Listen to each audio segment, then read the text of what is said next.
आज हम लोग एक फंड की बात करें जिसे प्रधानमंत्री केयर्स फंड के नाम से जाना जा रहा है। इसके विषय में कहा गया कि कोविड-19 महामारी या ऐसी अन्य उत्पन्न आपात स्थितियों से निपटने के प्राथमिक उद्देश्य से एक राष्ट्रीय कोष का गठन किया जा रहा है। तो इस कोष का जो नाम है वो है प्रधानमंत्री केयर्स फंड। प्रधानमंत्री केयर्स फंड।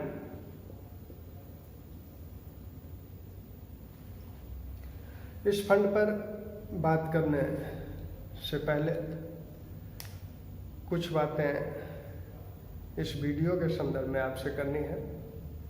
एक शिकायत है आप लोगों से।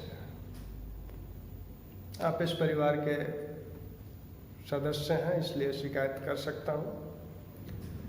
शिकायत यह है कि आप लोग वीडियो शेयर नहीं कर रहे हैं। प्लीज़ सब्सक्राइब करिए, शेयर करिए, क्योंकि पूर्णतया प्रतियोगी परीक्षाओं को समर्पित यह चैनल है और जो भी टॉपिक यहाँ डिस्कस किए जाते हैं उनसे संबंधित जो भी प्रश्न विगत परीक्षाओं में आए हुए हैं उनको आप देखें। जो भी संभवतः आने वाले होंगे, ये भी प्रयास होता है कि वो भी उसमें कवर हो। तो मुझे लगता है कि कोई भी प्रश्न आप उठा के देखें तो ऐसा नहीं होगा जिसका उत्तर आपको न मिले। तो आइए, प्रधानमंत्री केयर्स फंड 28 मार्च 2020 को इस फंड 28 मार्च 2020 को यह फंड अस्तित्व में आया। इस फंड को संचालित करने के लिए एक ट्रस्ट बनाया गया है। इंडियन ट्रस्ट एक्ट 1882 के तहत एक ट्रस्ट का गठन किया गया है और वह ट्रस्ट है सार्वजनिक धर्मार्थ ट्रस्ट। सार्वजनिक धर्मार्थ ट्रस्ट के नाम से सार्वजनिक धर्मार्थ ट्रस्ट के रूप में एक ट्रस्ट का गठन किया गया है जो इस कोष को संचालित करेगा। यानी यही ट्रस्ट इस कोष की देखरेख करेगा। यहाँ से आपको सब्जेक्टिव प्रश्न भी मिलेंगे, ऑब्जेक्टिव प्रश्न भी मिलेंगे। जो सब्जेक्टिव प्रश्न होंगे उनका उत्तर आप कैसे लिखेंगे उसकी भी बात होगी। पूरे लेक्चर को सुनने के पश्चात आप स्वयं इस स्थिति में होंगे कि अगर कोई सब्जेक्टिव प्रश्न इससे संबंधित आपके सामने आता है तो बड़ी आसानी से आप उसे लिख ले जाएं। इस ट्रस्ट द्वारा यह कोष संचालित होगा। यह ट्रस्ट किन लोगों से मिलकर बना है, कौन इनके ट्रस्टी हैं? तो इनके जो ट्रस्टी हैं वो है अध्यक्ष, इसके प्रधानमंत्री हैं,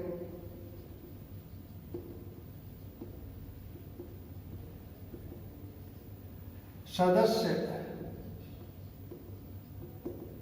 गृह मंत्री, वित्त मंत्री, रक्षा मंत्री।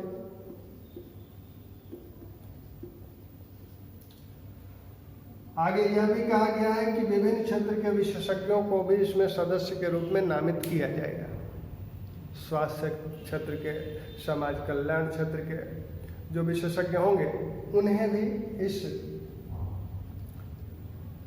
ट्रस्ट में नामित सदस्य के रूप में लिया जाएगा। इस फंड का धन किन कार्यों पर व्यय होगा इसका निर्णय ये ट्रस्टी और विशेषज्ञों से बनी समिति सलाह मशवरा करके तय करेगी कि इस फंड का धन किन किन कार्यों पर खर्च किया जाए। इस फंड का जो उद्देश्य है, जो पहले ही कहा गया कि कोविड-19 महामारी और वैसी ही अन्य आपात स्थितियों से निपटने का प्राथमिक उद्देश्य इसका है। तो इसके उद्देश्य जो है, उद्देश्यों को अगर देखा जाए तो पहला उद्देश्य क्या है कि कोविड-19 महामारी और ऐसी ही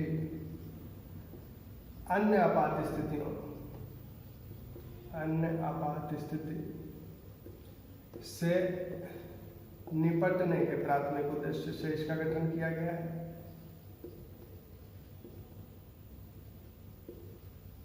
प्राथमिक उद्देश्य, पहला उद्देश्य क्या है? कोविड-19 महामारी से निपटना। अन्य उद्देश्य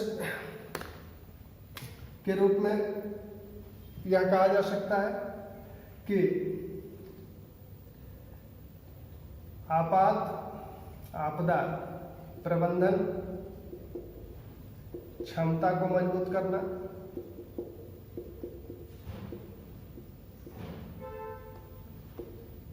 करना,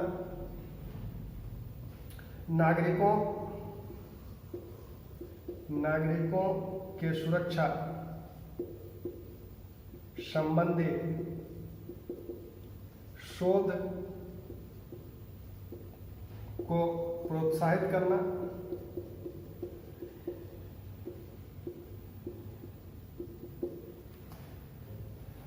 दो उद्देश्य ये हुए। एक उद्देश्य और यह है कि इस महामारी के कारण सरकार पर जो वित्तीय भार है, सरकार पर पड़े वित्तीय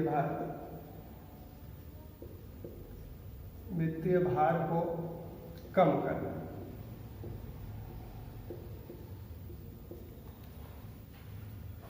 तो यही तीन उद्देश्य इसके हैं। सरकार पर पड़े वित्तीय भार को कम करना। इसकी जो विशेषताएं हैं, उन विशेषताओं को देखा जाए तो यह सूक्ष्म दान भी स्वीकार करता है। सूक्ष्म दान अर्थात 10 रुपये का, मिनिमम 10 रुपये का दान भी इस फंड में दिया जा सकता है, डोनेट किया जा सकता है। तो 10 रुपये के दान, सूक्ष्म दान को भी स्वीकार करता है। यह फंड पूर्णतया स्वैच्छिक दान पर निर्भर है। इसे बजटीय समर्थन नहीं मिला है, बजटीय सहायता नहीं मिला है, राजकोष से इसमें धन नहीं आया है।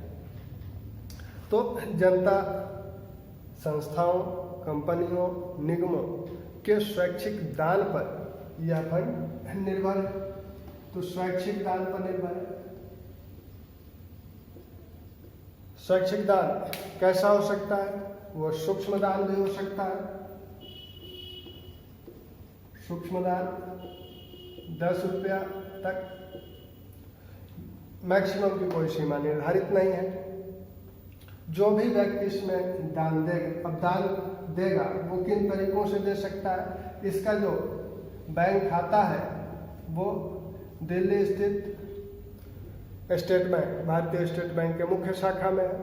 तो इस खाते में धन जमा कराया जा सकता है। धन जमा कराने संबंधी जो विभिन्न साधन है, माध्यम है, जैसे credit card, debit card, internet banking, विभिन्न प्रकार के भीम जैसे ऐप्स, उनका प्रयोग करके इसमें धन दिया जा सकता है। जो धन दिया जाएगा वह धन, उस धन को आयकर अधिनियम 1861 के धारा 80G के तहत आयकर से छूट प्राप्त होगी। आयकर से छूट प्राप्त होगी। सांसद निधि से भी इसमें धन डोनेट कर सकते हैं। जो कंपनियां इसमें धन डोनेट करेंगी, जितना वो धन इसमें डोनेट करेंगी वो उनके CSR में काउंट हो जाएगा। कंपनी अधिनियम में यह कहा गया है कि जिन कंपनियों का नेटवर्थ 500 करोड़ रुपया, टर्नओवर 1000 करोड़ रुपया, लाभ टर्नओवर या टर्नओवर 1000 करोड़ रुपया या लाभ 5 करोड़ रुपया एक वित्तीय वर्ष में है, तो उन कंपनियों को अपने 3 वर्ष के औसत लाभ का 2% सामाजिक उत्तरदायित्व पर खर्च करना है। सामाजिक कल्याण के कार्यों पर उसे खर्च करना है। तो इसमें जो वो धन डोनेट करेंगी वह धन उनके CSR में काउंट कर लिया जाएगा। तो ये इस फंड की कुछ विशेषताएं हैं। अब प्रश्न एक ये उठाया जा रहा है कि पहले भी एक फंड है प्रधानमंत्री के नाम से, प्रधानमंत्री राष्ट्रीय राहत कोष के नाम से एक फंड पहले से ही मौजूद है। तो आखिर उस फंड के रहते हुए इस फंड के गठन की आवश्यकता क्यों पड़ी? प्रधानमंत्री राष्ट्रीय राहत कोष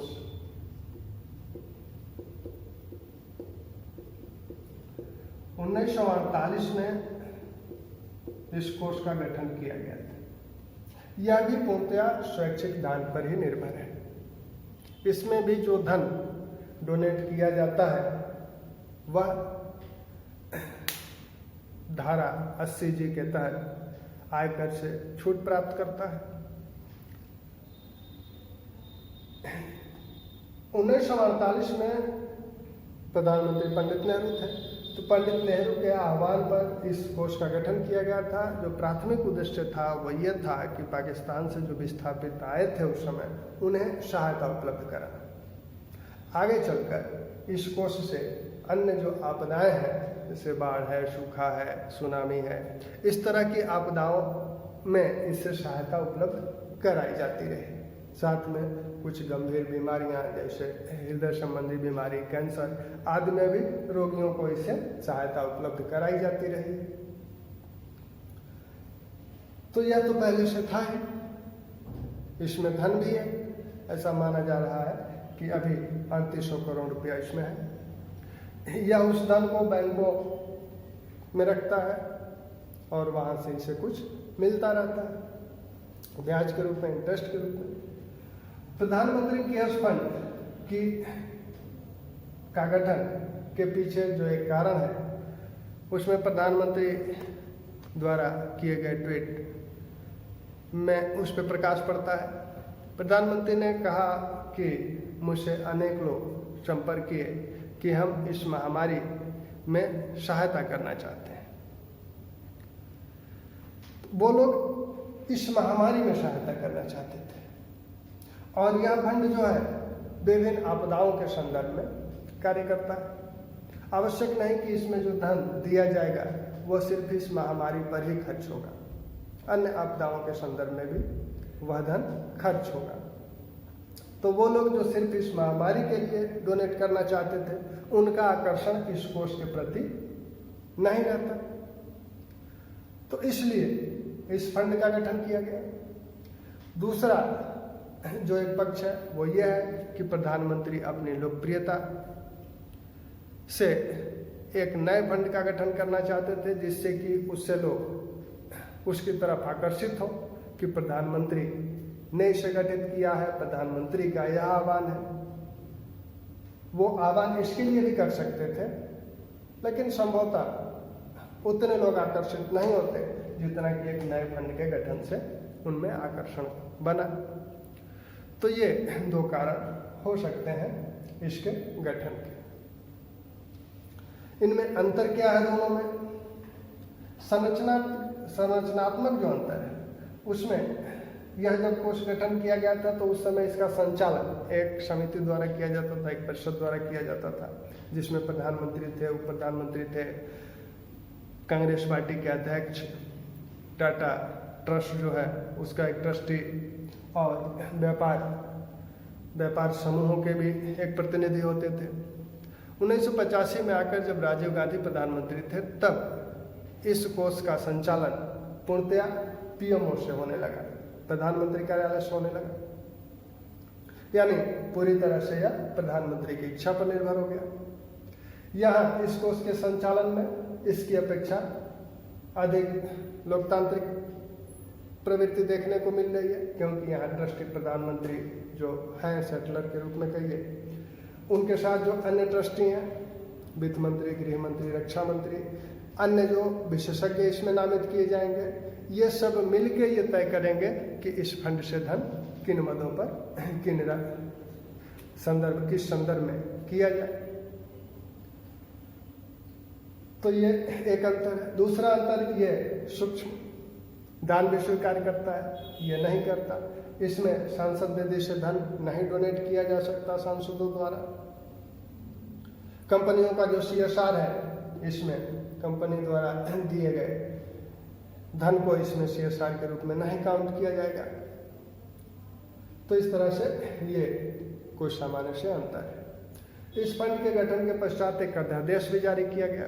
उस अध्यादेश में यही मेंशन किया गया था कि 80G के तहत जो छूट दी जा रही है उसको इसमें शामिल किया गया। अध्यादेश क्यों जारी किया गया? क्योंकि इस समय विधायिका तो सत्र में है नहीं। तो ये दो कोष हैं जिनकी चर्चा आवश्यक है। इसके साथ जब भी किसी विषय को देखा जाए तो उस विषय को समग्र रूप से देखिए, क्योंकि हो सकता है कि सीधे सीधे उस टॉपिक से प्रश्न हो या उसके इर्द गिर्द कुछ प्रश्न बनते हैं। कुछ अन्य कोष भी हैं जिन्हें हमें आपको जानना चाहिए। हो सकता है इस कोष के संदर्भ में उन कोषों का नाम देकर, इधर स्थापना वर्ष देकर उनको मिलवा लिया जाए या उनकी विशेषताएं पूछ ली जाए। ऐसा ही एक कोष राष्ट्रीय सुरक्षा कोष 1962 में इसका गठन हुआ। यह पूर्णतया सैन्य बलों, अर्धसैन्य बलों और उनके आश्रितों के कल्याणार्थ समर्पित है। इसमें यह भी स्वैच्छिक दान से चलता है। वैष्णीय सहायता इसे भी नहीं प्राप्त है। अभी हम लोगों ने जिन दो कोषों को देखा उसे भी वैष्णीय सहायता नहीं उपलब्ध होती है, इस कोष को भी वैष्णीय सहायता नहीं उपलब्ध है। इसमें दान धन के रूप में किया जा सकता है, आभूषण, सोना, चांदी आदि के रूप में भी किया जा सकता है। सैनिकों के संदर्भ में विभिन्न योजनाओं का संचालन इस माध्यम से किया जा रहा है, जिसमें प्रधानमंत्री छात्रवृत्ति योजना भी है। ऐसा ही एक कोष राष्ट्रीय सामाजिक सुरक्षा कोष 2011 में गठित हुआ और इस कोष को बजटीय समर्थन प्राप्त है। 1000 करोड़ रुपये से इस कोष का गठन किया गया और इसका प्रमुख उद्देश्य है असंगठित क्षेत्र के कामगारों या मजदूरों, जैसे बुनकरों, बीड़ी बनाने वाले मजदूरों, रिक्शा चालक, ताड़ी बेचने वाले, ऐसे लोगों के लिए जो सामाजिक कल्याण संबंधी, इनके कल्याण संबंधी जो कार्यक्रम चलाए जा रहे हैं, उनको समर्थन प्रदान करना इस कोष का मुख्य उद्देश्य है। एक कोष राष्ट्रीय महिला कोष 1993 में गठित हुआ। केंद्रीय महिला एवं बाल विकास मंत्रालय के संरक्षण में इस कोष का गठन किया गया। 100 करोड़ की राशि से इस कोष का गठन किया गया है। इसे भी बजटीय सहायता प्राप्त है, 100 करोड़ बजट से दिया गया है। इसका जो प्रमुख उद्देश्य है वो महिलाओं को सूक्ष्म वित्तीय सहायता उपलब्ध कराना, जिससे वो अपनी आजीविका चला सके। यह सीधे महिलाओं को यह सहायता नहीं उपलब्ध कराता है, बल्कि विभिन्न मीडिएटर्स के माध्यम से यह सहायता उपलब्ध कराता है, जिसमें सूक्ष्म वित्तीय संस्थाएं हैं, NGOs हैं, वो जो महिला हेल्प ग्रुप्स हैं, महिला स्वयं सहायता समूह हैं, उनको ऋण इससे दिया जाता है और वो फिर विभिन्न प्रकार के कार्यों से अपना आय उपार्जन करती हैं। तो इस तरह से महिला सशक्तिकरण को समर्पित यह कोष है। ऐसे ही यह कोष राष्ट्रीय बाल कोष का गठन 1979 में किया गया। राष्ट्रीय बाल कोष का मुख्य उद्देश्य बालकों के विकास, उनके कल्याणार्थ ये समर्पित है। इस कोष का जो संचालन किया जाता है, इसका जो सचिवालय कार्यालय है वो है राष्ट्रीय जन सहयोग एवं बाल विकास संस्थान। यह संस्थान राष्ट्र केंद्रीय महिला एवं बाल विकास मंत्रालय के अधीन एक स्वायत्त संस्थान है। इस कोष का जो गठन किया गया वो धर्मस अक्षय निधि अधिनियम 1890 के तहत इसका गठन किया गया है। इसके पहले जिस कोष की हम लोगों ने बात की, राष्ट्रीय महिला कोष, उसका गठन सोसाइटी रजिस्ट्रेशन एक्ट 1860 के तहत किया गया है। तो ये कुछ प्रमुख कोष हैं। ऐसे ही डिजास्टर मैनेजमेंट एक्ट 2005 में भी 2 कोषों का उल्लेख है, राष्ट्रीय आपदा कोष और राज्य आपदा कोष।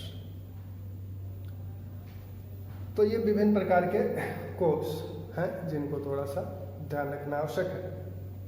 अब इस पूरी चर्चा के दौरान 2 चीजें और आई, ट्रस्ट और सोसाइटी। सोसाइटी रजिस्ट्रेशन एक्ट 1860 के तहत राष्ट्रीय महिला कोष का गठन किया गया है। तो आखिर ट्रस्ट और सोसाइटी में क्या अंतर है? ट्रस्ट और सोसाइटी होते क्या है, इनके उद्देश्य क्या है? ट्रस्ट का अर्थ विश्वास होता है। इसमें 3 लोग होते हैं, 3 पक्ष होते हैं। एक तो वह जिसकी संपत्ति है, जिसने, जैसे किसी ने इसमें दान दिया तो ये संपत्ति आ गई। अब इस संपत्ति की देख रेख कौन करेगा? देख रेख करने वाला। इस संपत्ति को किस पे व्यय किया जाएगा? यह जो देख रेख कर रहा है यह इसका ट्रस्टी है। धन किसी और का है, देख रेख ये कर रहा है और व्यय किसी और पे कर रहा है। जैसे प्रधानमंत्री केयर्स फंड के संदर्भ में अगर देखा जाए तो वो स्वैच्छिक दान पर निर्भर है। धन जो दानदाता है उनका है। अब किस पर विश्वास किया जा रहा है? उस ट्रस्ट पर विश्वास किया जा रहा है कि इस धन का सदुपयोग इस ट्रस्ट द्वारा किया जाएगा।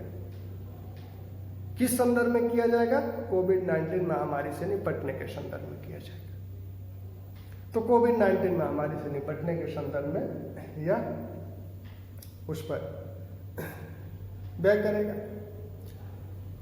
तो ट्रस्ट में ये 3 लोग हैं। ट्रस्ट का गठन इंडियन ट्रस्ट एक्ट 1882 या बॉम्बे ट्रस्ट एक्ट या देवासन ट्रस्ट एक्ट के तहत किया जाता है। सोसाइटी क्या होती है? सोसाइटी जो है कुछ लोगों का समूह है जो किसी एक उद्देश्य के प्रति समर्पित होते हैं। वो लोग मिलके उस उद्देश्य को पूरा करना चाहते हैं। वह समाज कल्याण का उद्देश्य हो सकता है, साहित्य संबंधी उद्देश्य हो सकता है, वैज्ञानिक उद्देश्य हो सकता है। यहाँ भी जो उद्देश्य है या समाज कल्याण का है। ट्रस्ट 2 प्रकार के होते हैं, एक व्यक्तिगत ट्रस्ट होता है, एक सार्वजनिक होता है। तो व्यक्तिगत ट्रस्ट जैसे किसी व्यक्ति की संपत्ति का ट्रस्टी कोई है, वह उस संपत्ति को सामाजिक कल्याण पर नहीं खर्च कर रहा है, वो उसी के लिए सुरक्षित रखे हुए है, तो व्यक्तिगत ट्रस्ट है। और जो सार्वजनिक ट्रस्ट है वो समाज कल्याण को समर्पित है। सोसाइटी का जो गठन किया जाता है वो सोसाइटी रजिस्ट्रेशन एक्ट 1860 के तहत किया जाता है। ट्रस्ट जो गठित होगा, इसका जो रजिस्ट्रेशन होगा वह सब रजिस्ट्रार क्या सब रजिस्ट्रार के कार्यालय में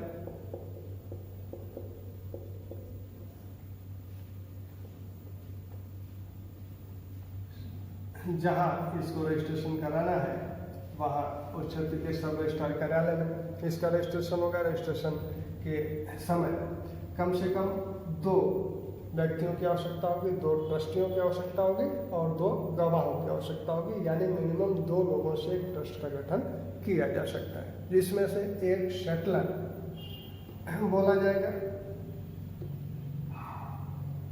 यह सोसाइटी एक्ट 1860 के तहत इसका गठन किया जा रहा है। इसका रजिस्ट्रेशन कहाँ होगा? रजिस्ट्रार सोसाइटीज के कार्यालय में इसका रजिस्ट्रेशन होगा। यह कम से कम राज्य स्तर की अगर सोसाइटी है तो कम से कम 7 लोग होने चाहिए,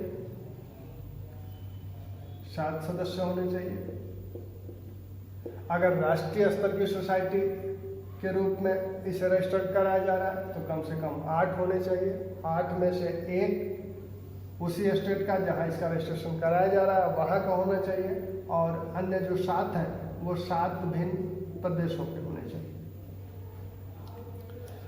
इसके संदर्भ में राष्ट्रीय और राज्य का कोई कॉन्सेप्ट नहीं है, यह राष्ट्रीय स्तर पे कार्य करेगा। तो इस तरह से अन्य जो अंतर है उन अंतरों में अगर देखा जाए तो यह पारिवारिक सदस्य भी हो सकते हैं। एक ही परिवार के कई सदस्य ट्रस्टी के रूप में, एक ही ट्रस्ट में ट्रस्टी के रूप में हो सकते हैं, लेकिन सोसाइटी में पारिवारिक सदस्य नहीं हो सकते।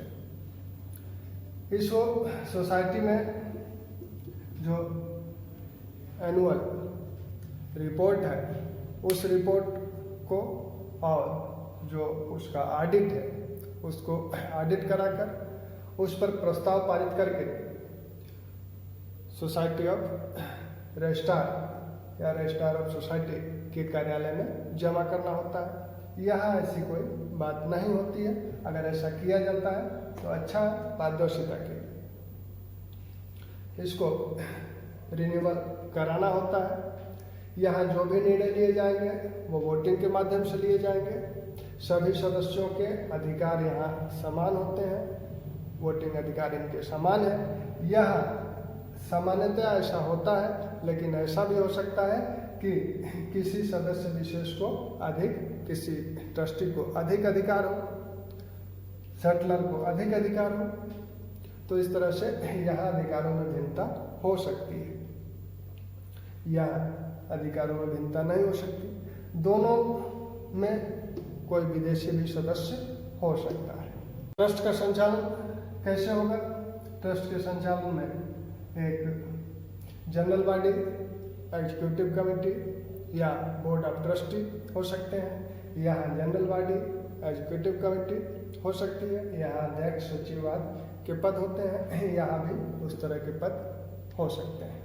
साथ में रजिस्ट्रेशन कराते समय ही सारे नियमों को, सदस्य की संख्या, जो ट्रस्टी हैं उनकी संख्या आदि को पूर्णतया स्पष्ट किया जाता है। वह जो विलेख होता है उसे ट्रस्ट डीड या ट्रस्ट विलेख बोला जाता है। यहाँ भी रजिस्ट्रेशन कराते समय इसके सदस्यों की संख्या, इनके कार्य, उद्देश्य, कार्य करने की प्रक्रिया सब कुछ स्पष्ट किया जाता है। तो ट्रस्ट और सोसाइटी में ये कुछ सामान्य अंतर है।